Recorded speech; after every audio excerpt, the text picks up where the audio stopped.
Maşallah beni caraşu çukuma. Eni caşu çuğumu bir üylendireyik. İki üylenli bir etken su aktı. Bir caratka kız çıkın var mı? Caşu çedeyik seni. Ay tamam Amma. ya. Kız baylanı kızına alayık mı anne? O ol cartı baş çıktı.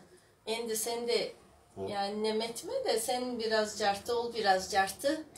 Yer kimde sizini kozup iki teli bir elge sıyınmaz.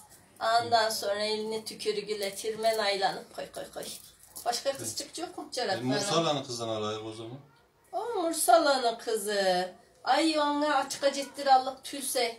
Ol erkek kız erge sıyınmaz bilmey misin? Allah Allah. Erkeği öğrengen kız Tuğcanlarla kızını alsak olur mu? Ay yol cazıkını da kattan kuğuça salı kolu tutmayın. Eşek kala işledi de kuyruğula oydu de baylanırmış sonra. Erkek organlarını kızını alsak kalayık olur.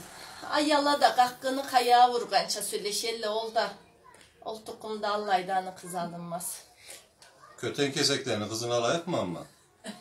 Dağını geçleri asulu kızla yellede.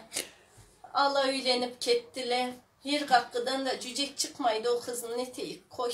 Olsun. Ama sana da carattır almadık ya. Tayışkanlarını kızını alayım.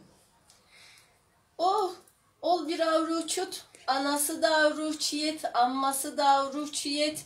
Katın baylıkını süyer, er savlukunu süyer. Horanın tayı horab olur. Tribürtüklerini kızını alsak kalayık olur ama. Of. Kaydan tabasa sen bu kızlarını. Katını igi caştan caş bolur. Katını aman. Karttan kart bolur. Ne kolay yetese caş uçu. Ya ket amma ülenmememe ya.